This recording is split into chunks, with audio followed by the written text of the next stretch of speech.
Hey everybody, it's me, Andy. And I'm Sean. And this is the Commander's Brew. This week, achievement unlocked, Hellkite Tyrant.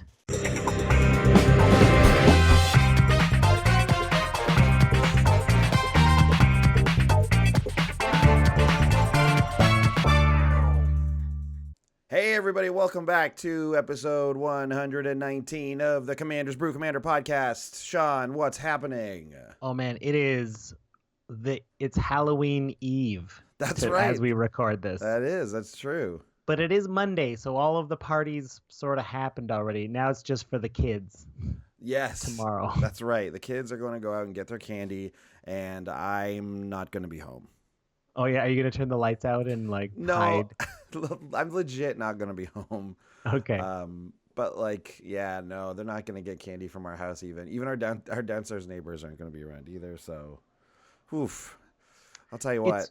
It's weird living in a city. Yeah, it is weird, right? Like suburbs, tons of houses, tons of families. I'm sure it's just like it was when we were growing up out there. Lots of great haul, basically. Great haul. You're talking about pillow sacks, pillowcases. Yeah, man. Full. I used to divide it into here's the chips, here's the chocolate bars, here's everything else. Yeah. Oh yeah. Whoa, nice. Yeah, man. And of course the coveted houses that give you the full bars, the full size candies. Oh, let me tell you, if you're feeling generous one year and you want to give out full size candy bars, you can never stop because everybody remembers you're the big chocolate bar house. You become a legend. And then if you don't do it one year, everyone's just like, what happened? There was a post on Reddit and the title was like, this year we're going to be that house. And it was just like a huge Rubbermaid thing full of full candies, full chocolate bars. Yeah, it was great. So kudos to those guys. They're making a real strong Halloween choice this year. Wow. But this is not a Halloween themed episode, surprisingly. Although the name Hellkite Tyrant sounds like something you could be for Halloween and it would be wicked. Either that or it's like a cool metal song. Yeah. Speaking of metal. Yeah. Yeah. Oh yeah. And speaking of metal, good call. That's what we're doing. This is my week for Achievement Unlocked. Right. So if you tuned in last week, so this is sort of we did 2 in a row of these. They're decks that are the theme, if you will, is just I want to do a thing that you can do in Magic that I never get to do. Yeah. Yeah. No, I was just agreeing. I just totally agree with you. I see. Sure. Yeah, right. So last week, the episode, if you haven't caught up, it's about resolving a warp world or a great aurora. And this week, Andy's doing a Hellkite Tyrant. So before we're going to break down that deck, we're just going to give a shout out to our sponsors. It sounds rude when you say it that way. Sponsors. Although that's when you Halloweenify everything and you just change it to ghoul and yeah. Stuff. So we always got the Wizard's Tower, the Wizard's Haunted Tower. The Dead Wizard's Tower. Right. WizardTower.com. They are going to give you free shipping, but we got a new coupon code for the month of November. It's going monthly. So for the month of November, it's Brewvember. And as always, Ultimate Guard, sleeves and boxes. Yeah, and man. The patrons. We got a big Discord going and huge chats going on over there. In fact, some of the chats were a preview about this very deck we're about to talk about, and some of the ideas presented come to you from the world of the Discord chat. So, that's one of the things we do for our patrons. And as usual, want to see a stream? Wednesday, 2 p.m. Eastern Time. How about last Sunday of the month, 3 p.m. Eastern Time? Brew and Brawl. How about we hear a Wizard's Tower ad now? It may be starting to get cold in the northern hemisphere of Earth plane, but here on Ixalan, things are getting hot. Let's go to the beach. Everyone enjoys the beach at Ixalan. It's the one place everyone gets along. Pirates trade in their metal cannonballs for the kind made of a body scrunched up for maximum splash off a diving board. The vampires like it out here because for some reason they love the sun and the sand. And we all know dinosaurs would wear sunglasses all the time if they could. They love the beach. Watch some merfolk have a great time running up onto the beach and playing into the sand. Now you can get a bunch of snacks if you want, ice creams, shrimp rings, blood puddings. The beach has everything. You can even get magic singles there at the Wizard's Tower, wizardtower.com. You can get your magic singles shipped for free anywhere in Canada or the US if you spend $15 or more on them. And for the month of November, you can use the code BREWVEMBER to get 5% extra off your order. And you'll always get that 3% kickback for the next one you make. Hang 10, everybody. Surf's loose. Sands up your head. There you go. Beach party. There it is. Fun time. Not exactly Halloween themed, but I love it. I bet you Ixalan has the best beaches. You think so? Well, I don't know. I assume because I imagine it's half beach. Imagine. There's got to be a lot of beaches. I mean, those pirate ships have got to come in somewhere, right? Yeah. And it's probably not a lot of litter. I don't think there's a lot of like manufacturing there. So yeah, the merfolk are taking care of that. They make sure everything is pristine around the water's edge. Yeah. All right. Well, let's get into it because we got a lot of stuff to cover in this one. This is it's a simple idea, but there's a whole lot of stuff going on in this deck. So my kind of deck. Let's get right into it. Let's talk about Hellkite Tyrant. What is Hellkite Tyrant? Well, that's simple. It's 4 red for a dragon, a 6/5 flying trample dragon, and it says whenever Hellkite Tyrant deals combat damage to a player, gain control of all artifacts that player controls. And then it says at the beginning of your upkeep, if you control 20 or more artifacts, you win the game. You win the game. Wow. You just win. I think this card would be a fine playable even without that. And I think you could definitely make the argument that it is. It is just fun and good to play even without the alternate win condition because it steals so many artifacts. You like Sol Rings? Yeah, exactly, right? You like Soul Rings? You'll get a couple with this for sure. You like Signets? Here we go. Now, I wanted to start off just talking about this card in general. And, this is one of the first Mythics I ever opened, I think. Ooh. I actually I remember buying a pack of Gatecrash and getting I bought 3 packs of Gatecrash and just cracked them all because I just thought that's how you did it. Yeah. And I got Aurelia, the Aurelia Fireball spell that was really it was expensive for a second. Boros Reckoner, which was a hot standard card at the time. And a foil Hellkite Tyrant. So I was pretty pleased with everything, even though this was a mythic, but it wasn't worth much at the time.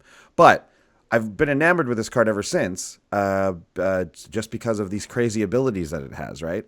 Right. So I have a pretty solid Duretti artifact, mono red artifact deck, but I never put Hellkite Tyrant in it, and it's because I'm too afraid to have Hellkite Tyrant get stolen or cloned, and then it hits me, and I'm an artifact deck, so it just takes everything I have. Yeah. Right? And that is I think that's the biggest drawback of playing Hellkite Tyrant, is that because you only will really play this you won't only, some people play this in a dragon deck, or, you could argue there's just general utility in this creature. It's pretty great you might get an extra card or 2 out of it with the stealing artifacts thing. Because the great thing about this guy is once he steals the artifacts, you just have them. It's not like if this dies, they go back to their owner. No. You just get them for the rest of the game. So that's very good. So you can make a strong argument in that case. But if you are, I feel like most decks are running this guy in an artifact-based deck, an artifact strategy, like we are today. You gotta live in fear of your own, one of your own best cards, which is crazy. Haha, that's hilarious. So for that reason, I've never really run Hellkite Tyrant. I'm too afraid to put it in artifact decks because I know it's going to get cloned or, stolen or whatever. But the thing about clones is you pick who you're copying after it resolves. Yeah. Or do you target? Different clones work different ways. Yeah. Well, if it says target, it targets. But otherwise, the regular clone is just, it lands and then you just pick. Yeah, you just pick. So you have to sacrifice this to your sack outlet before the clone resolves, and they still get to be something else anyway. Yeah, or if you're worried, you just can't take that chance. Exactly. What are you going to clone? Are you going to clone this thing? No, I'm going to clone something else. No, I No, you're lied. not. The thing is like you can't even block another Hellkite Tyrant with your Hellkite Tyrant because he'll still get everything because it's a 6/5 with Yeah. Trample. So that 1 point will still get through. Oh, what a So sneaky design. it's a risk. It's a big risk. But because for this achievement unlocked theme, I was like, yeah, let's just whatever. Let's just throw caution to the wind Yeah. and let's try and make a deck built around Hellkite Tyrant that wins via Hellkite Tyrant's alternate win condition. Yeah. And just This whatever. If they clone it or whatever, let's just try and do our best to survive it, I guess, you this know? isn't going to be like those achievements that's like, you beat level 1, here's your achievement. It's like, no man, give me the real achievement, Yeah. right? We're talking like the diamond achievement that comes up that like Oh is yeah. hard to do because this is going to be pretty hard to do because Yeah, yeah.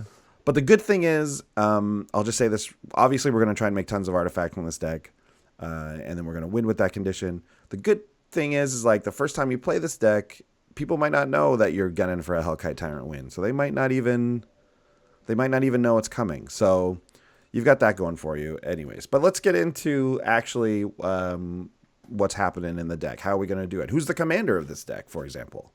Can't be Hellkite Tyrant, Can't be unfortunately. Hellkite Tyrant, but it can be Breya, Ethereum Shaper. Ooh, that's right. It's a 4-color deck. White, blue, black, red for the legendary artifact creature human. So it's nice having your commander be an artifact yourself. And of course, when she comes into play, she makes 2 blue Thopter artifact creature tokens with flying.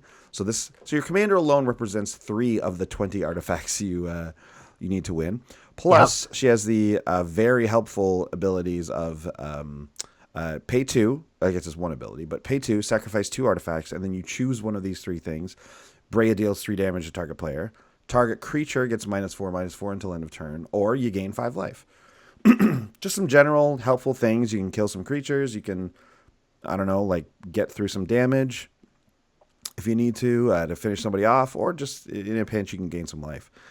She becomes kind of an alternate, not win condition, but like you can just sort of play a regular Breya deck with this deck as well. So that's kind of cool. So it's got a couple of different things. Like if for some reason you did get your Hellkite Tyrant, exiled or something like that, there are other ways to win. So this is a real deck, and I got to say right off the bat, I kind of want to build this deck. So anyways. Oh, yeah, yeah. Okay, so let's get into so that's our commander. We're doing 4 colors here, no green, which actually you could make an argument to go 5 colors with this deck, but I didn't want to. I wanted Breya as the commander. So Yeah. So what important categories are we looking at? Well, honestly, they're almost all ways to make artifacts. We need a bunch of artifacts. And as I said last episode, when Sean was making his tokens for the Warp World, I was like, man, my deck is very similar to this. And that's because we're making tons of artifact tokens. Sean, you want to read this first one here? Sure. Well, a favorite of mine. I'm thinking about this in a lot of commander decks. Prosperous Pirates, 4 and a blue, 3/4. When it enters the battlefield, you get 2 treasures, and each of those treasures, as you know, gets to be, you can sack it for any color mana you want. Of course. So when I first started thinking of this deck, I just thought exclusively of treasure and clue tokens. Yes.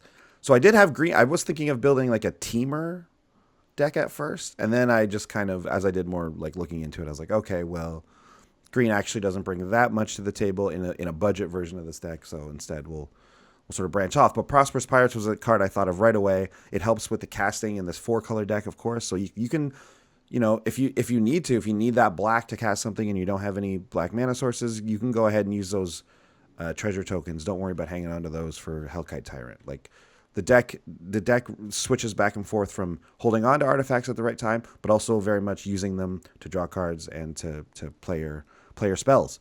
Another good one is Whirler Rogue, 2 blue.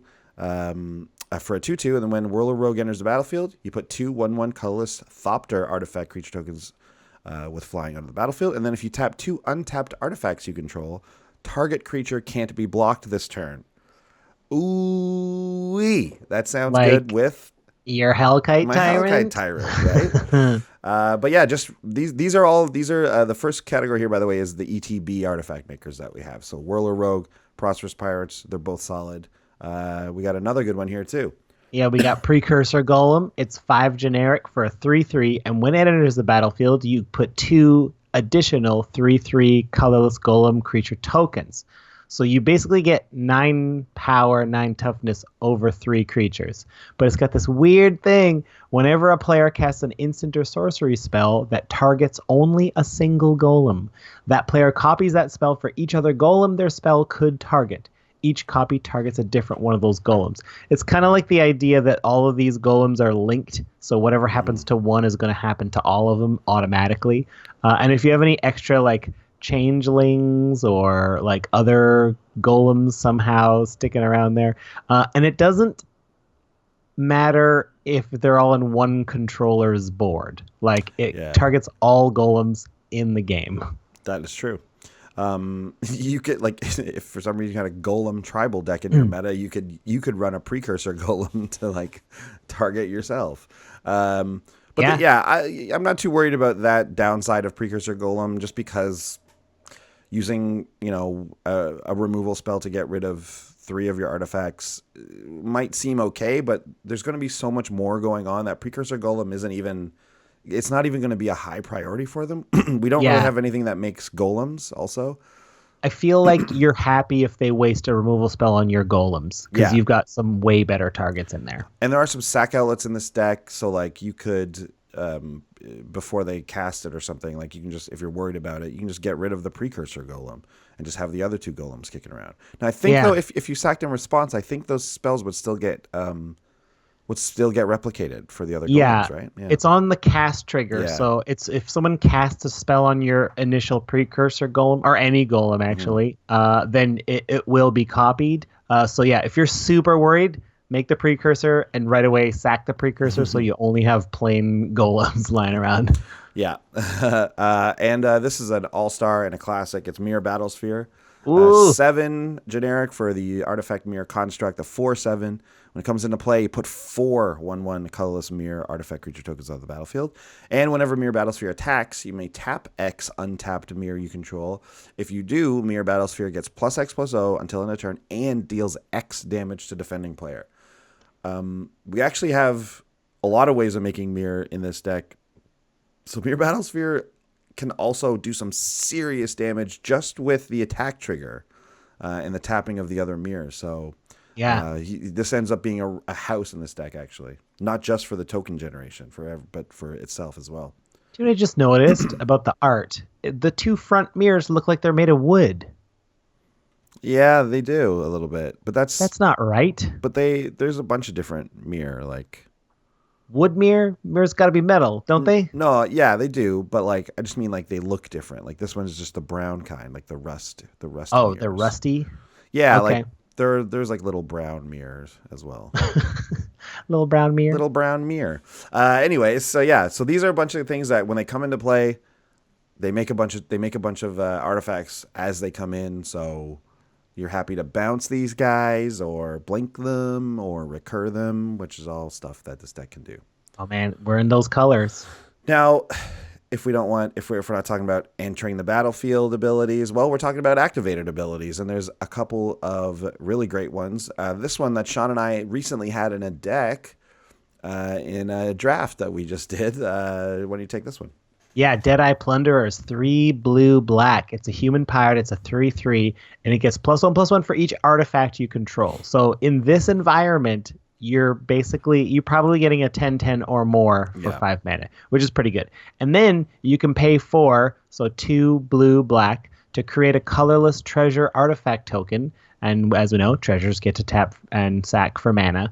But what a great ability, what a great mana sink. This is exactly the kind of mana sink we want. So we could make 1, maybe 2 treasures per turn if we got nothing better to do. Great deal. Helps us fix our mana if we're missing red or white later in the game. This is helpful. And like Sean said, this thing's going to get huge because of all the artifacts you have, and is a great target for like the unblockability from Whirler Rogue. Oh yeah. So that's very, very good as well. Would you say it gets swole? Oh yeah, it gets so swole. I mean, and technically these are 3 pirates, so this is like 3 creatures, but man, they get so swole. and they Yeah. just be pumping iron. That treasure iron. Pumping treasure artifact iron. Yeah. But yeah, these guys are great. Very, very solid. And they do a lot of work in this deck. Next, we have a pair of creatures that have some activated abilities, I should say. We have Pentavis and we have Triskelevis.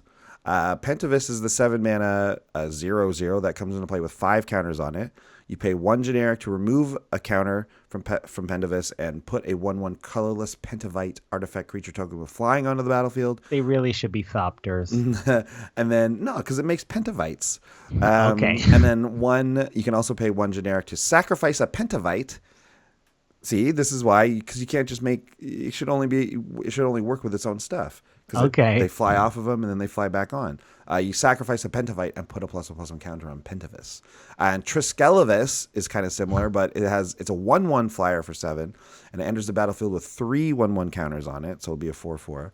And you can pay 1 to remove a +1/+1 counter from Triskelevis, put a 1/1 colorless Triskelevite artifact creature token with flying on the battlefield, and it has sacrificed this creature.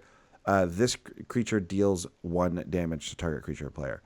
So like that works in a pinch, I guess, if you need to, like, if you want to ping something.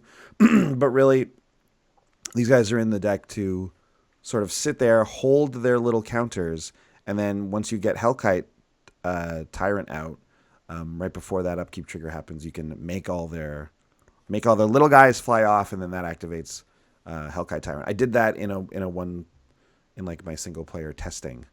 Yeah. I had 2 Triskelevises, and then I could just bing, bing, bing, bing, bing, bing, bing, make a bunch of little guys, and then I won because I had 20 artifacts. Amazing. But these guys are great in this deck, and putting them back on is probably the sacrificing of them, like that ability, that also is relevant in this deck very much. Yeah. Let's go on to Mere Incubator. It's 6 generic for an artifact, and it has a tap ability, 6 tap. Sacrifice Mere Incubator. Search your library for any number of artifact cards, remove them from the game, and put that many 1/1 Mere artifact creature tokens into play, then shuffle your library. What? This card exists? Yes, it sure does. I never knew about this card. Any number of artifacts? So, like, how many artifact cards are in your deck right now? Do you know? Yeah, I do know. There are... Okay, there's 20 exactly. No, wait, no, 20. sorry. There's 22. 22 artifact cards, and a lot of those like bring other artifacts with them or like have those kind of abilities. Definitely. You know, but like, so if you have one of these down, I guess it sacrifices itself, so it will go down by 1. Yeah. But then, if you got Hellkite Tyrant and that's a win. And this is I should note this. This actually there's not like there's 23 artifacts in this deck. You could make this an all artifact deck, like, you know, like really, really go heavy on artifacts. But what I lean towards, again, because I'm a little afraid of my own Hellkite Tyrant, is I lean towards creatures that made artifacts. And that's the way to get them, right? Because I didn't want just them, if they did get stolen, for everything to be gone. I can still blink and, you know, build back up my artifact. I mean, obviously I still have a lot of artifacts, but we have enough for a Mere Incubator to make a real impact. And don't forget, like, if you have a bunch of your guys out, if you've cast a bunch of creatures from your deck already that have made artifact tokens, and Mere Incubator never really needs to go get 20 artifacts. Like, right. It can probably be happy getting like 10, and then you're gonna win. I also feel like the number 20 is not accurate for Hellkite Tyrant because you're gonna steal a couple of artifacts from your opponent. Yeah. So like the real number is probably somewhere around like 15.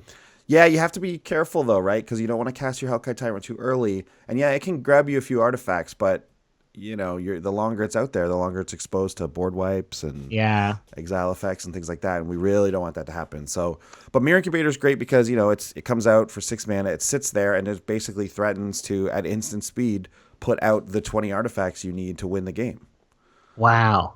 So it's tough to instant speed board wipe artifacts. So So Mere Incubator is just basically one of the win conditions if you get Hellkite Tyrant as well. Amazing. Crazy card. So that's a great one. And then our other ability to make artifacts are triggered abilities, and I understand that ETB effects are also triggered, but triggered by other these things. are some other triggered abilities. First and foremost, we have Curse of Opulence. It's the red curse. It's the new red curse. You enchant a player, and whenever enchanted player is attacked, create a colorless artifact token named Gold.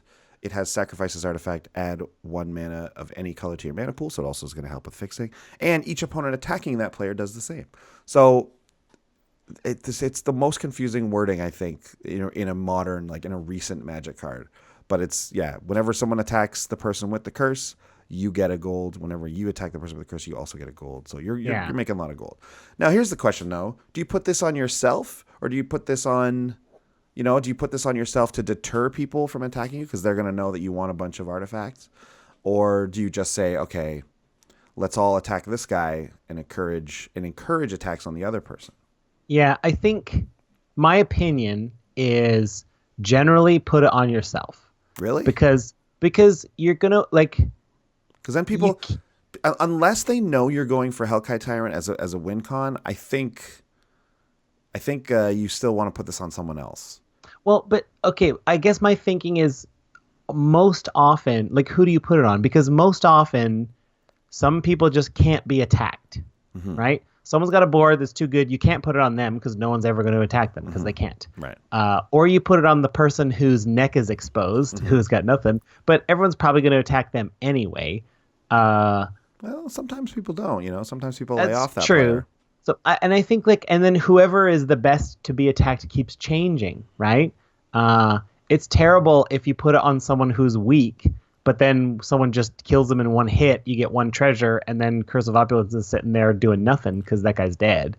I think on yourself is just always the best insurance, and people are just like, if they're suspicious and they attack into you because, like, well, I don't know what you're up to, then you're like, okay, fine, give me them treasures, I'll take them. Yeah, we both get a gold. You, of course, lose the ability to attack someone and get the gold yourself that way. But if people did attack you, you'd still get the gold, and then maybe they'd figure it out eventually and go, oh, you know what, I'm not going to attack you anymore. Yeah. And give you gold. So I think it's definitely a fair strategy for sure. I think it's a case-by-case basis, obviously. I think so too. I think you're right. In general, I'm leaning towards putting it on myself. This next one was a suggestion via our patron Discord chat from Paradox SG. Take this one here. Okay, I love it. Thopter Spy Network, 2 blue, enchantment. At the beginning of your upkeep, if you control an artifact, which we probably will, put a 1/1 colorless Thopter artifact creature token with flying onto the battlefield, and whenever one or more of your artifact creatures deals combat damage to a player, draw a card. So it just want to clarify, it does say 1 or more, so it's not this kind of thing. It's not like a Biden of Thoughts where you'll get as many cards as you have attackers. But it's an extra, you get a token every turn, and you probably will get to draw an extra card every turn. This card's excellent. Yeah, it's great. It's making more artifacts. The small setup cost in that you need to have an artifact, but that is just not hard at all in this deck. Like even directly after a board wipe, you're going to be able to play something, get an artifact, and then have Thopter Spy Network still be online. So it's really not a problem. And this is just a source of card draw for you. Not like a ton of cards, like you said. It's just going to be 1 extra turn, but that's still not bad. It does 2 things you definitely want to have happen. This one's a little controversial. I don't know if this one could possibly be a cut, actually. It's Metallurgic Summonings. It's 3 blue. An enchantment that says when you cast an instant or sorcery spell, create an XX colorless construct artifact creature token where X is that spell's converted mana cost. And then you can pay 5 and exile Metallurgic Summonings to get all your instants and sorceries back from your graveyard. And you have to activate that ability only if you have 6 or more artifacts. So there's I think 19 instants and sorceries in this deck. So like that's not bad. Wait, is it 19 or am I embellishing that? No, there's 18. Well, so I'm close. So there's 18 instants and sorceries, which is like I think it's enough to keep it. There's like 2 or 3 counter spells. There's 2 or 3 tutors. There's some stuff to get some stuff back from the graveyard, things like that. So I think it's still worth running. I'd test it out and see. I actually didn't draw this card in any of my test games that I played with it. So I actually am not. That's why I'm like kind of unsure about it. But I think it might be worth keeping in there. even just if you want to go like cast 2 or 3 things and then pay for the metallurgic summoning just to get those back. Like if you get a counterspell or 2 back from metallurgic summonings, that's great. Like that's great. That just allows you a little more protection for your combo. So yeah, I'd be willing to keep it in and see how it works. I think it's good, but it could also be a cut. Who knows? It's interesting. This is a deck where like the more important ability might be the bottom ability, right? Just getting, because you'll always have artifacts. A lot of decks I'm used to that are mostly instants and sorceries are counting on generating artifacts through metallurgic summoning. Yeah. So the second part's kind of the bonus, but in here the first part's kind of the bonus. That's very interesting. Yeah. People would be reluctant to attack into it with open mana because you could instant speed make a construct and cast a spell. So I mean, there's that psychological element of it too. That's true. Yeah, that's true. Yeah. Okay. What's the next one here? Ooh, Revel in Riches, 4 and a black enchantment. Whenever a creature an opponent controls dies, create a colorless treasure artifact token with tap. Sacrifice this artifact. You know what it is. Gives you mana. And then at the beginning of your upkeep, if you control 10 or more treasures, you win the game. Second alternate win con. Is 20 artifacts too much? How about 10 treasures? How about only 10 treasures? Yeah, how about that? What I love about this card, I think this card should be a commander card, even if you have no other treasure support, because it does make treasures with creatures dying. Nobody who has a sack-based deck can do their thing when this is out, because they're like, well, I'm going to give you 10 treasures if I do my thing. So I have to basically kill you with my like sack chain business, and no one can board wipe. I would be inclined to hold on to this until my board gets good. Then I'd put down Revel in Riches, and it's like, well, now you guys can't board wipe, because if you do, I will get easily 10 treasures. Yeah, probably. And then if it gets back to me, I'm going to win this game. Yeah, Revel in Riches surprisingly does a lot of things. Yes, it does do all the things you just said, but also this just ramps you. Yeah, and I know it's 5. Yeah. I know it's at 5 mana, but like your 4-color deck, there are going to be times where you're on turn 5 and 6 where you don't have you're missing a color, and Revel in Riches is a lot of times going to give you that color, just because we all know this. Creatures die. Creatures die all the time. They're going to die. It's just going to happen. So cycle of life. Yep, it's a circle of life, man. Creatures get casted. Creatures die. Yeah. So you're going to be reveling in those riches. I would think that it would be pretty rare that you would win with this card, like as its win condition, but it's not impossible. That's for sure. People are. Do you have wraths in here yourself? I do. Yeah, of course. Because like you could just make that happen. It's like have enchantment removal or lose. Yeah, exactly. And I think that it's weird, like until they see that it's coming, like with a board wipe or something like that. I think they're not going to use enchantment removal on this until they have to. In which case, I think you can basically count on this getting killed before it gets back to you. Okay, wait. But of course, if they just don't have it, they just don't have it. But also, like, I just realized Revel in Riches is the ultimate backup for a Wrath, right? One of the biggest complaints about sorcery speed Wraths is you spend all your mana to Wrath, and then you don't have anything, like, you don't get to go first, because you spent, like, maybe 6 mana to do it. But here, you'll probably get more mana back than you spent on the Wrath. Yeah. So you do get first crack at developing your board. You just use all the treasures to just cast out other things, right? I think this card is a sleeper. I think this card is probably very good in a commander game.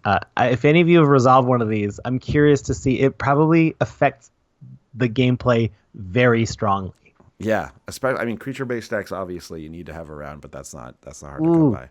I'm putting it in a couple decks just to see. And just as a note, I just wanted to say, and I'll say this at the end. I'll add this note at the end of this part here. Okay. So yeah, next we just have a couple general good things for this deck, for this type of thing that we're running here. Tons of artifacts, all that sort of stuff. One of the cards we like is Roar of Reclamation. It's 5 white. For a sorcery that says each player returns all artifact cards from his or her graveyard to play. So you have a lot of artifacts, and this is very good, and you're going to hold on to this after there's been like a Vandal Blast or something like that, because you're going to run into that, and it's just going to hose you so hard. But if you can get Roar of Reclamation going, bam, you're actually back in business, right?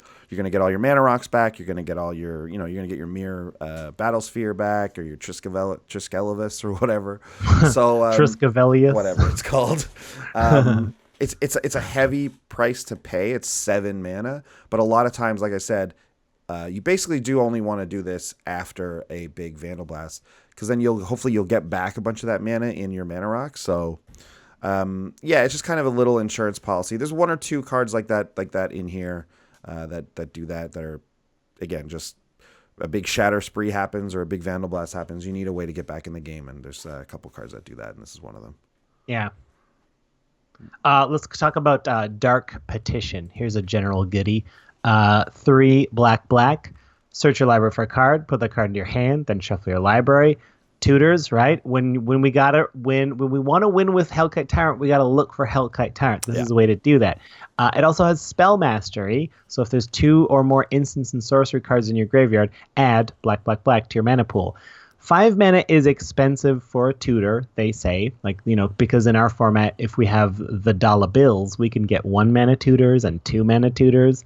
So, but this is sort of a 2 mana tutor, because in multiplayer Commander, we don't need to tutor on turn 1 and 2. Like, right. We're not looking for combo wins on turn. I mean, some people are, but that's not what this is for. This is for a little bit more casual, a little bit more budget, in my opinion, a little bit more fun games of Commander, where it will cost 2 net mana once you get that 3 back. Yeah, and it's not super hard. Like I said, I mean, 18 instances of sorceries doesn't make this super easy, but at the point when you're ready to get your Hellkite Tyrant, oftentimes you've cast 1 or 2 things to activate the Spell Mastery. And even if the Spell Mastery isn't activated, it's not the end of the world. Especially if it's later in the game. There's a lot of mana rocks in this deck. There's a lot of things that generate gold and treasure, so it's often not hard to cast a Dark Petition and also the thing you want to get with it. So it's a good one. You got to have some tutors in there. Also, Toots. We're gonna have Metalcraft going, so you got to include Dispatch. It's the Swords to Plowshares, basically, but better for artifact decks. It says it's a 1 white instant. Tap target creature, but if you have Metalcraft, if you control 3 or more artifacts, you exile that creature.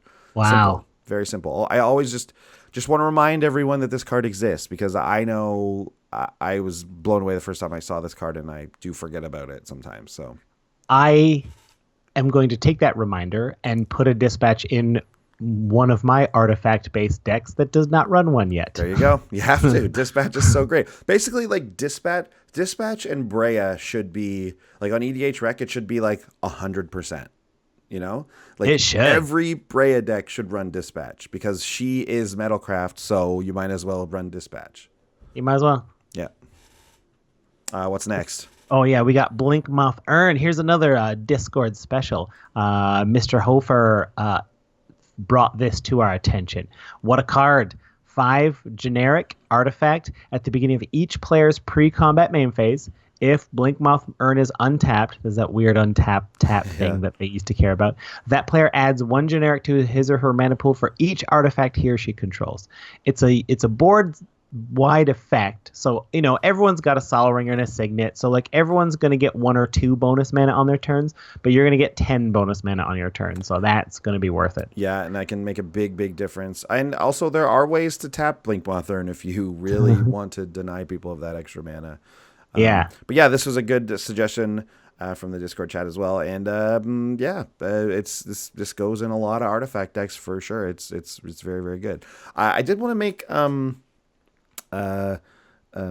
the quick note that there are a lot of like make an artifact creature on your upkeep stuff in this deck.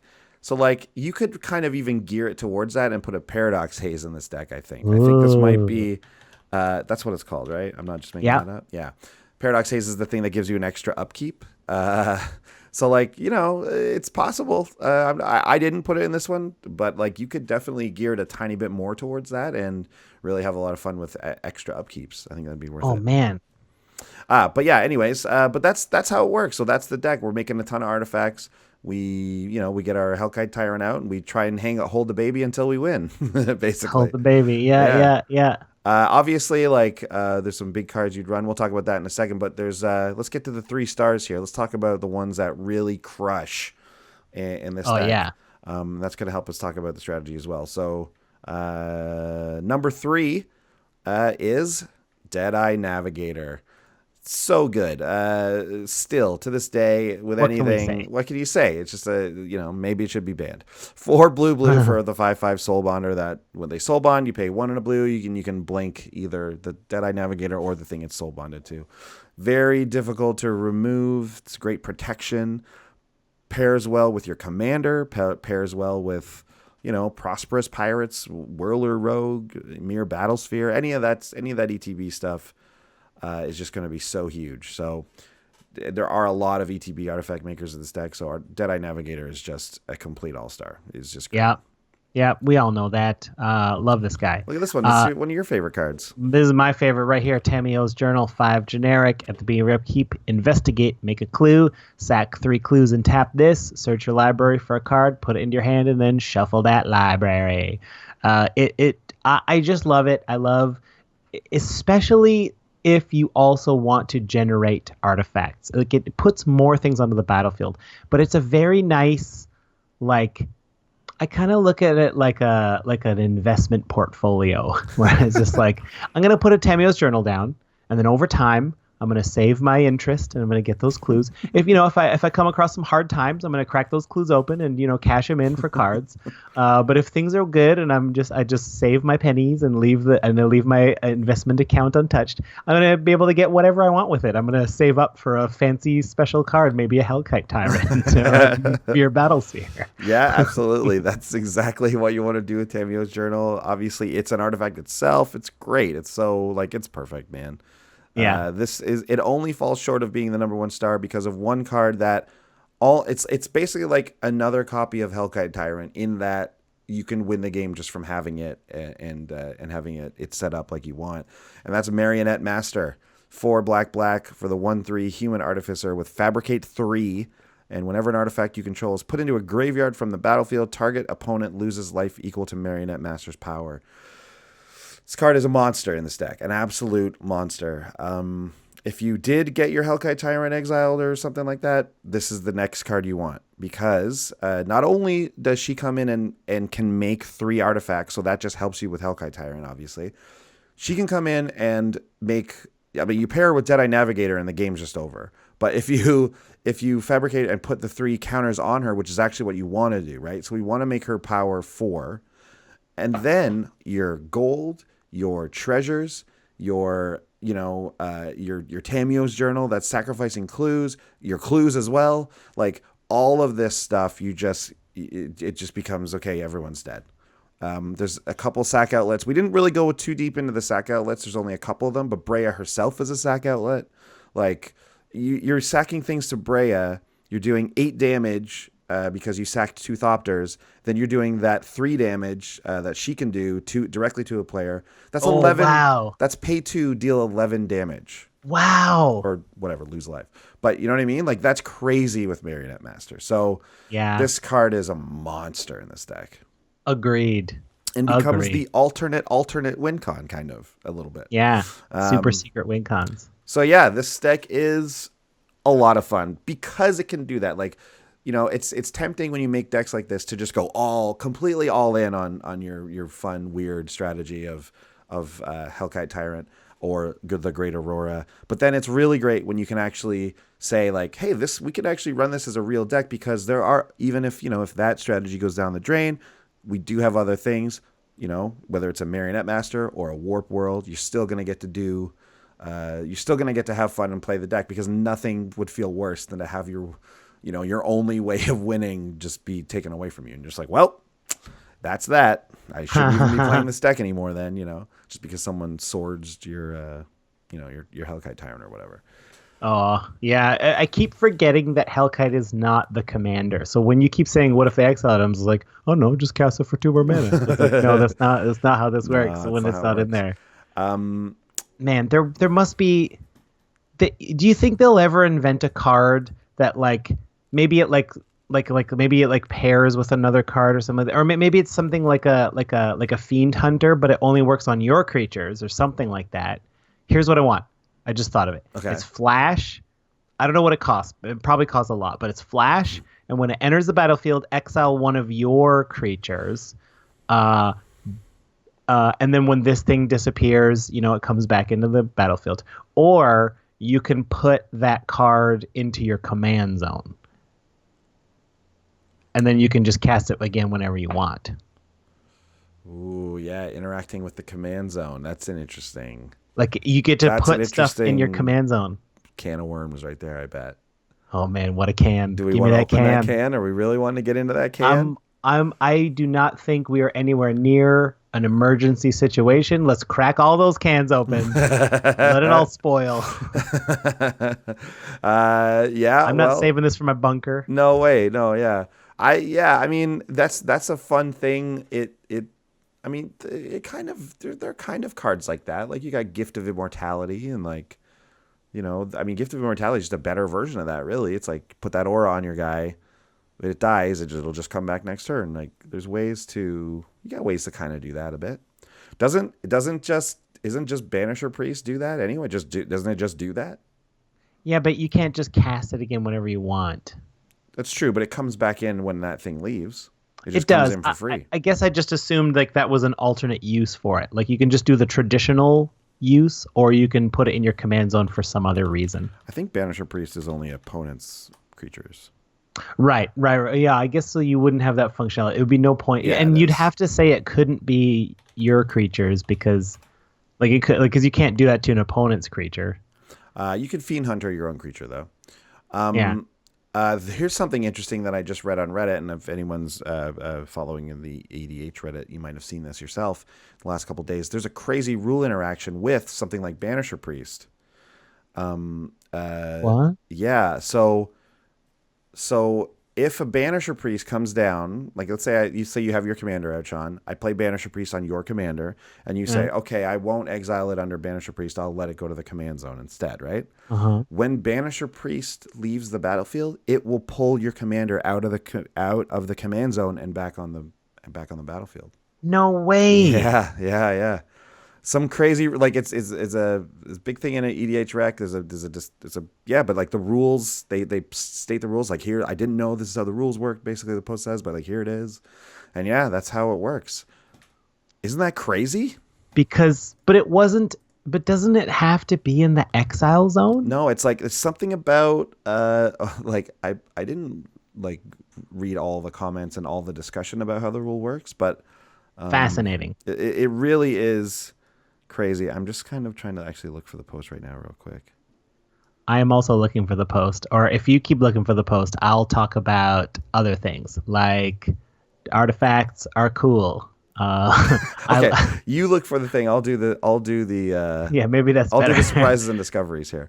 Yeah. Okay, so I did have two pretty cool surprises and discoveries actually. One of them is Genesis Chamber, which is a 2-mana artifact that says whenever a non-token creature comes into play, if Genesis Chamber is untapped, that creature's controller puts a 1/1 mirror artifact creature token into play. So this is going to give everyone mirror tokens, but obviously we're going to be able to benefit the most from having these little mirrors. So, and like I said, this is another reason why I have a lot of actual creatures and not just a bunch of artifacts or things that make tokens. Like it's creatures that then make artifacts, and then they can make mirror with the Genesis Chamber. But also, Hellkite Tyrant steals people's artifacts. So yeah, man, go ahead and make all the little mirrors you want with my Genesis Chamber, because then I'm going to cast Hellkite Tyrant and take them all back. So that is a crazy interaction. I ended up doing that a couple times in a game that I played again on like in the 1v1, not 1v1, but the single player mode that I was playing on. So Genesis Chamber is actually a really great card in this deck and has this really cool interaction because of Hellkite Tyrant. Another one that I found that is just same thing. It just works really well with Hellkite Tyrant and a deck that wants to use Hellkite Tyrant is Ethereal Usher. So it's 5 and a blue for a creature for a 2/3 spirit, which is like what? But okay, it has the ability of blue and tap. Target creature is unblockable this turn. Okay, that's good. Get our Hellkite Tyrant through safely, no problem. But also, this is a transmute creature, so it has transmute 1 blue for it'll transmute for something that costs 6, which is Hellkite Tyrant. So and Marionette Master. And Marionette Master. Good call. Yeah. So Ethereal Usher is so good because this is good no matter when you get it. You can get this after Hellkite Tyrant and it's still great. You can get this before and early in the game, and cast it or rather transmute it to get your Hellkite Tyrant. So it's solid. It's really, really great. It's kind of this weird thing where it all perfectly comes together. I definitely looked for transmute for 6 and was very pleased to find that it comes with this little bonus of the unblockability, which is nice. Man, so great. You can also, like, the unblockable thing is also not just for Hellkite Tyrant. Like, if you get a big enough mirror, like, you can get a massive mirror battle sphere going through that can, like, deal 12 damage just off the triggers, and then because it's unblockable, it deals another 12 when it hits. Yeah. So you're talking That's 24 okay. in one turn. Like, that's perfectly okay. Yeah. So yeah, the unblockability is a nice little thing to have here. Did you I find found the out post? some info. Yes, I did. Okay, what does it say? And part of the key is because, so you know how they changed how those guys worked. Mhm. I think Banner was it. Which one was it? Fiend Fiend Hunter's the Hunter. original, yeah. It was 2 distinct triggers. Yes. And so that version doesn't pro. work, right? Well, it doesn't work for this, but Yeah. that version's pro is you get to exile things with it, so they never come back by like bouncing it before the first one resolves. Right. So they were like, well, that doesn't seem fair, so we'll change it. And it's all one thing that lasts until it leaves the battlefield. Mhm. It's a replacement effect. And the specific rule says if an effect causes an object to move to a public zone, and the command zone is a public zone, other parts of that effect can find that object. If the cost of a spell or ability causes an object to move to a public zone, that spell or ability's effects can find that object. So the thing sees it. If it goes to the exile zone, cool. It's in the exile zone. It can get it back. If it goes to the command zone, public zone, counts, comes back. Pretty crazy.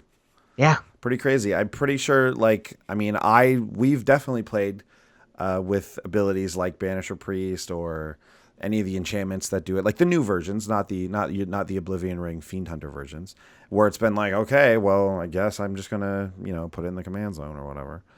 Yeah, Like, oh, so no. that's great though. That's such a good thing to know. So you can safely put it in your command zone every time something like Banisher Priest or I don't know, whatever one of the newer versions of the O-Ring is. Yeah, and then it's up to you to decide, is it better to just recast your commander? Because once you do that, then then it's done. It doesn't see it. Or you could just destroy the thing and just get it, pop it back in. Well, At does it? instant What speed. if you cast your commander from the command zone, whatever, then it dies, you put it in the command zone. Wouldn't Banisher Priest still see it in the command zone and pull it out? I don't know for sure, but I'm gonna guess that because Banisher Priest didn't send it to the command zone that time. Yeah. Because it does refer to that. If it causes it to move to a public zone, the effects can find that object. Interesting. But it didn't cause it to move to that zone that time. I don't know, man. Getting deep. Everything seems to be a new object when it like moves around a lot. Yeah, for sure. Okay, cool. Well, that's just a little interesting side note thing. Yeah. But let's talk about Wizard's Tower before we get to the budget report here. Yeah. Yeah. So as you know, I want to remind you, we're doing monthly coupon codes now. This month coming up, Brewvember. Gotta say, I'm gonna miss Tower of Brews. Yeah, right. I am too. What a great code it was. It really rolls off the tongue. Yeah. So it's Brewvember for November. As always, you can use that. And then, and let's not forget to mention their sister site, MTG Canada, where you can find articles by yours and his truly. Is that how that goes? Sure. Ours truly. Yeah, ours and truly. other stuff too, though, right? Like, there's other great content if you're into like other formats. There's like strategy guides from like pros and stuff. Like I know they got a resident like pro player who's doing a bunch of stuff on there. Cool level up type of artifacts. And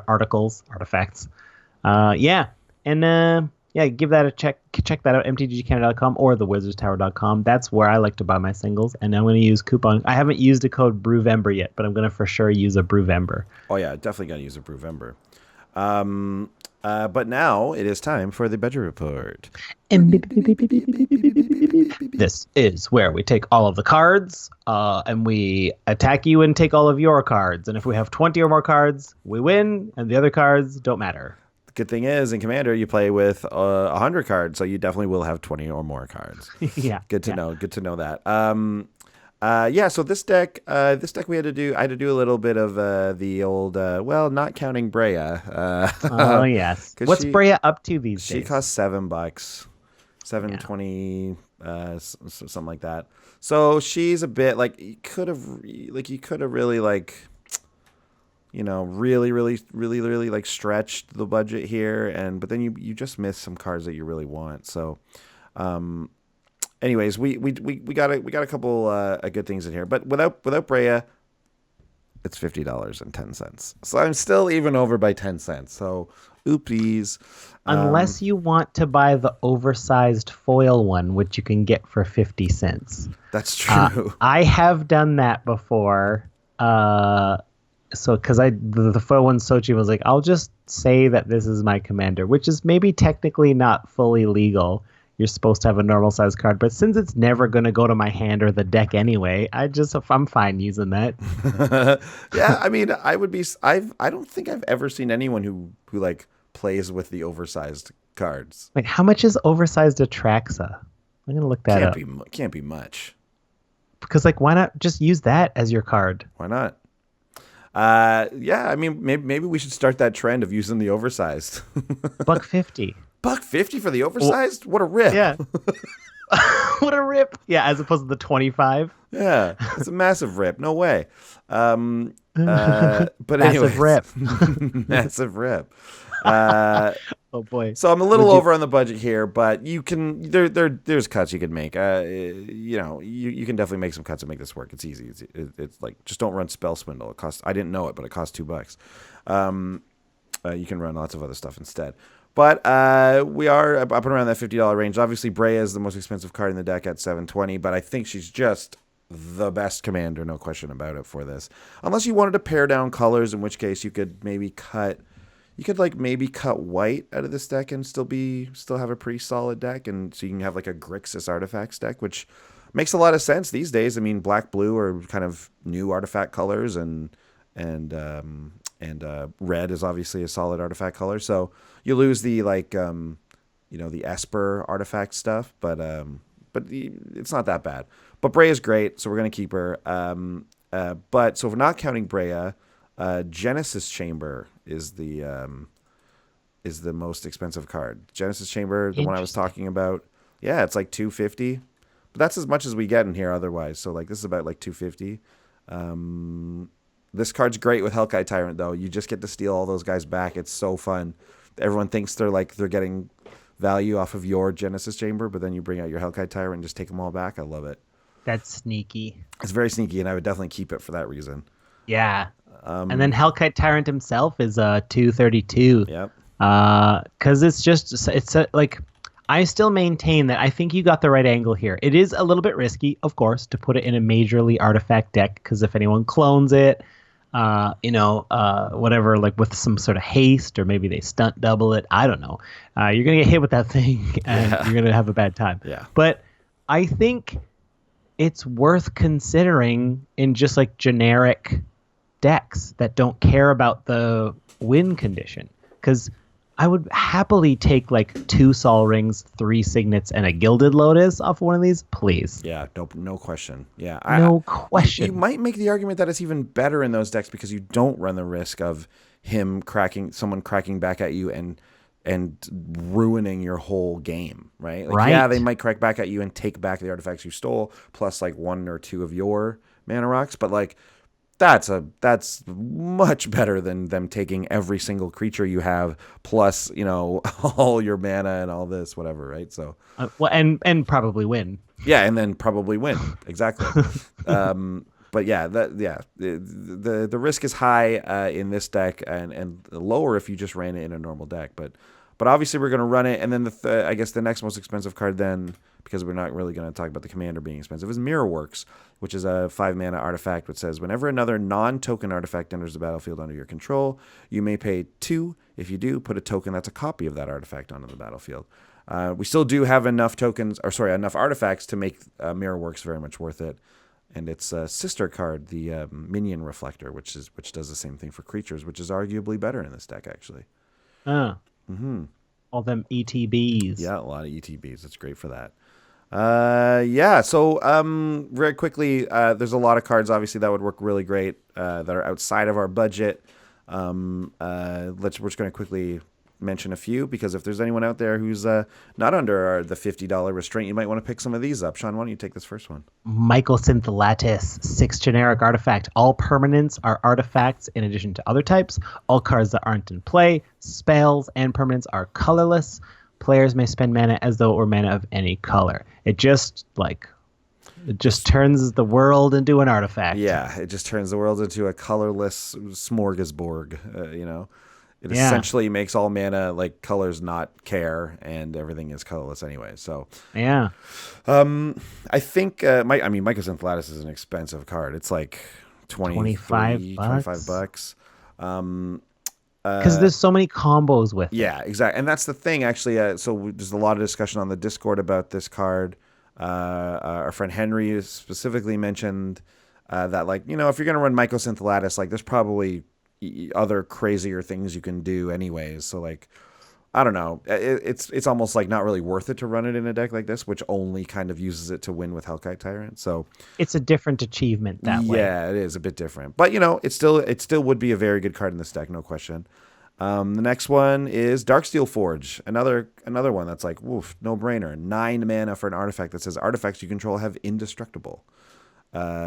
This card, I drafted this in M14, and we're just like, maybe I'll use this card someday. And then, like, of course, it goes up to like $7-8, and it's just a solid, great card in an artifact deck. Of course, you would run this card. Big time. Yeah, it goes without saying. And then finally. Ooh, Anointed Procession. Yeah, standards keeping this deck high. There's a lot of standard decks that are good for this. It's the 3 and a white enchantment that makes you make double the tokens that you would normally make. That includes treasures, clues, mirrors, Pentavellovites, Triskavelopens, Triskapellovites, and any of the two that I just mentioned, the Mirrorworks and Minion Reflector are so great with it. Yeah, Anointed Procession is great. And this is the reason I had green in this deck originally. I was running it as a teamer build because I was like, but I was thinking of like, oh yeah, a deck would do that. But it's like, wait, I'm building on a $50 budget. I can't put Parallel Lives and Doubling Season in this deck, So there's no point. Like, I lose those cards right out the bat with green.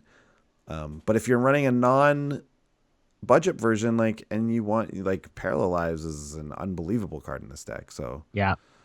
So yeah, anyways, I don't know. Personally, like, I like to try and pare down as much I can when it comes to colors. Like, yeah, you know what I mean? If everything is 5 colors, like, it kind of takes away the specialness of the color combination that you're running, right? I think, anyways. Yeah, and then you get to do things like if you were going to run a 5-color commander, but not actually change anything about the deck except a new commander so that you can have 1 green card, I would put in that, like, is it Harvest Season that like doubles all your tokens or whatever at instant speed? Another great green card that you could run in this deck, like if you were going to go 5-color, I would kind of try to imagine it like this is a blue-black deck mostly. Mm-hmm. But I have a little bit of this, a little bit of that. Here's the thing, though, you got to run red. Actually, for Hellkite, I would definitely cut red in this deck if it wasn't for Hellkite Tyrant. If you didn't need, yeah, if it was totally different. It's one of the only red cards in the deck. Wow. So like green would be way better because green would give you those token doublers. It'd give you second harvest. It would give you mana. It would give you like cheaper creature tutors, right? Like there's cheaper, easier way to tutor creatures, and it gives you good graveyard recursion. Anyways, good gravy. Good gravy. So, you could easily argue that there's a deck here that should be 5 colors or, I don't know, some other combination. But I think Breya as your commander is like, makes it worth it to run this specific combo. Yeah. Yeah. Breya works really well here. Yeah. Don't forget the sacrifice angle with Breya, the ability that she just comes in and makes tokens. It's just great. Yep. Okay. Well, that's it. Nicely done. Yeah. There's our 2 achievements. That was fun. I like brewing. And then tweet us, reach out on social media if you have other achievement decks that you're just like, this deck just wants to do this. Winning is good. Like we built these decks with the intention of also being able to win. I mean, Hellkite Tyrant is specifically a win con. Yeah. But we'll entertain the discussion. Like, let us know if you just have decks that just like. I'll never forget our first GP Toronto. I wish I got his name. I don't remember. We played. He had a Fada Adele deck, and all he wanted to do was get all the Sol Rings. That's all he wanted to do, because he just knows everyone's playing him, so he just like steals your Sol Ring, and if you make one already, he'll like gain control of an artifact. Like he has, and no matter what your Sol Ring's doing, he's gonna get it. And then no matter how the game plays out, he considers that a win for him. Yeah, there should be a card that's like if you have 4 or 5 Sol Rings, you win. Olympics. Yeah. The Commander Olympics. If you control 5 Sol Rings, you win. Whoa! What if there was an alternative? Okay, this is just the first spark of an idea. This idea has just gotten its spark, and it's becoming a planeswalker. What if there was like some sort of alternate way to play Commander where there were like 5 Sol Rings where everybody could do something to earn us one of the Sol Rings, and then you fought for the Sol Rings? Like when you do player damage with combat, you can choose to either do the damage or take their Sol Ring. So you're just trading Sol Rings around all the time. That's pretty funny. Stuff like what's it called? Propaganda and Ghostly Prison would be really powerful in that format. Don't take my Sol Ring. Yeah. And they would be special Sol Rings that would be completely indestructible and they can't be exiled or anything like that. Ooh, and maybe there's one of all the Olympic colors, and each one does a different thing. Like if you have this one. Are the Olympic colors the same as the Magic colors? No, because it's white. But if white you change yellow to white, though. White's kind of yellow. If you change yellow to white, I think we got it. Yeah. Olympics. I'm looking it up for sure. Sol Ring Olympics. Yeah, because there's black, green, blue, red. Yeah. Because that represents a color from every flag in the world, right? That's the idea with Is that true? Yeah, that's what it is. There's no flag that doesn't have one of those in it. That doesn't have one of those colors, yeah. At least one of those colors is in every flag. Wow. Which is to me is interesting because like the inclusion of black is interesting because like is there just a black and white flag? Because there must be, because otherwise, like, who has a black flag that also doesn't have red, blue, green, or yellow in it? Right? Maybe it's black and orange. Yeah, or like black and purple. what bizarre flag are we talking about here? Yeah. Someone who knows world flags, let us know. Yeah, or Olympic specialists. Yeah. Yeah. Anyways, yeah, that's it. This was a fun 2 weeks of fun. Almost like reminds me of the like older episodes of the show when it was, I don't know, we're still brewing around themes here, but this was like a really specific theme. Yeah, back to the roots. Feels good. Back to the roots. Yeah. So, and like I said, man, I think I want to build this deck. I agree. I want to build my Achievement Unlocked deck. We should do it. We should build our Achievement Unlocked decks and bring them and see if we can achieve our, achievements. If we can unlock our achieves? Yeah. The funny thing is like because they're kind of similar, your thing would still be kind of okay for me, right? Like, oh yeah, if I warp world into Hellkite Tyrant with all those artifacts out, you'd be like, well, because I would have so many tokens too. Like it would be Yeah, that's interesting. You would I could just hand you the win. I'd have to kill you right then. Yep, you'd have to. Sean and I always end up trying to kill each other in games of Commander. We're not really a team. No, it's so terrible. It's what it is. I think I was thinking about it. I think I've identified exactly what it is. You have a way of like dealing with politics that just drives me crazy. Where I'll just bring up the subject to get you to like just be like, hey man, what are you doing here? It's like, I don't know, I'm not doing anything. just admit it. Well, I'll just be like, Sean, I got to attack you, and you're like, why? What do you have to attack me? And I'm just like, well, I just got to get, this thing just wants to deal damage to somebody. And you're like, well, you don't have to attack me. You don't have to attack me. And it's like, yeah, come on, I gotta get this guy working here. He's got to do something. Yeah. When he hits, I get to do this. And he's like, well, you could attack someone else too. It's like, Yeah, but And come then on. you do that move where we're just like, I don't know. I don't know. Yeah, because like it's for like 2 damage. It's like I just want to draw a card here. Come on, I don't know. Yeah. Man, I get too grudgy. If anyone's watched you stream, they know you get salty. Oh, I got salt. They're multiplying. And well, at least you don't curse so much when we're playing EDH because it's so much more of a friendly environment. You're not sitting there just going, "F this, fuck this guy." You know what? Okay, I don't curse so much on stream, but it really you do when you're is losing. You do when you're losing. It's funny. It's that like I really do, like, I'm anonymous here, so like what's the thing? But when I'm with people, I'm just like, oh, I'm not gonna swear around people a lot. That's rude. But like to the screen, there are people in the chat on Twitch, but I'm just like, they're on my side though. They know I'm not swearing at them. Yeah, exactly. Yeah. It's a good time. If you haven't gotten to see a stream yet, you should come by because it's always a pretty fun time. Even if we're losing pretty badly, you can probably get a laugh out of it. Couple of laughs. Yeah. Okay. Well, yeah, that's it for this week. Stick around for a Commander's Brew segment, a Commander interview with the Brews News segment. But otherwise, we'll see you guys next week. Bye. Bye.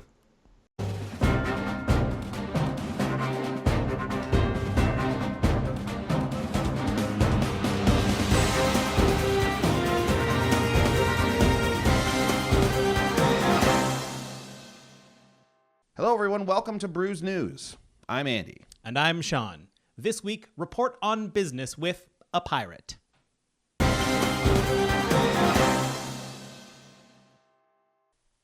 Avast me, hearties. It's me, Captain Terry, and this is the Brews News Report on Business. Yar! Yon hot investment tip this week be treasure. For ye investing in treasure, don't tap to turn it into mana. Keep yon treasure and invest wisely. So says Captain Terry. Yar, many scrubs be asking Captain Terry, should we be investing in parrots? Captain Terry says, sell parrots now. Sell parrots. Parrots only crap on shoulder. Yo ho ho and a bottle of rum. Rum prices falling. Sell rum. For yon swabbies out there swabbing the poop deck, just know penny stocks are always bad. That's just some scallywag trying to rip you off. Stay away. That's another Captain Terry hot tip. Yon viewers, be aware. Captain Terry's recently been made aware that there are some counterfeit cutlasses going around. Don't invest. Keep yon treasure to yon self. Avast. Captain Terry speculates that oranges will be rising right about yon time because Captain Terry's whole crew fell victim to scurvy last week. Orange futures predicted to go up. There she blows. With the price of treasure being high, treasure maps also expected to rise this week. X always marks yon spot, and that's even another Captain Terry hot tip. Me be winking under yon patch. Even though Captain Terry doesn't have an eye under there. It's just a bunch of moving skin. I just did it again. Captain Terry be winking a lot under this. If you wanted to be hiding yon winks, be like Captain Terry. Get yourself a patch, an eye patch. You can wink at whoever you want. They'll never know. And that's another Captain Terry hot tip. I just did it. I just winked again.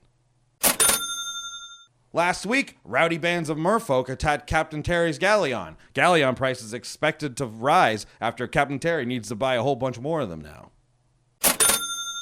Yo ho ho ho. That's ye report on business. Back to ye, Andy and Sean. Have asked. Thank you, a pirate, for that report on business. It was refreshingly confusing. Anyways, this has been Brews News. Until next time, keep your trunk closed. I thought you were going to say keep your trunk clean. Both. Keep it clean and closed. Talk to your dad. If you want to contact us, I'm at Sean Tabaris. And I'm at Andy Hulbone. Send us an email at commandersbrew@gmail.com. You can find out when we go live on Twitch if you follow us at twitch.tv. And if you care to support us on Patreon, check us out at patreon.com. And you can find our deck list on tappedout.net. And if we forgot anything, commandersbrew.com.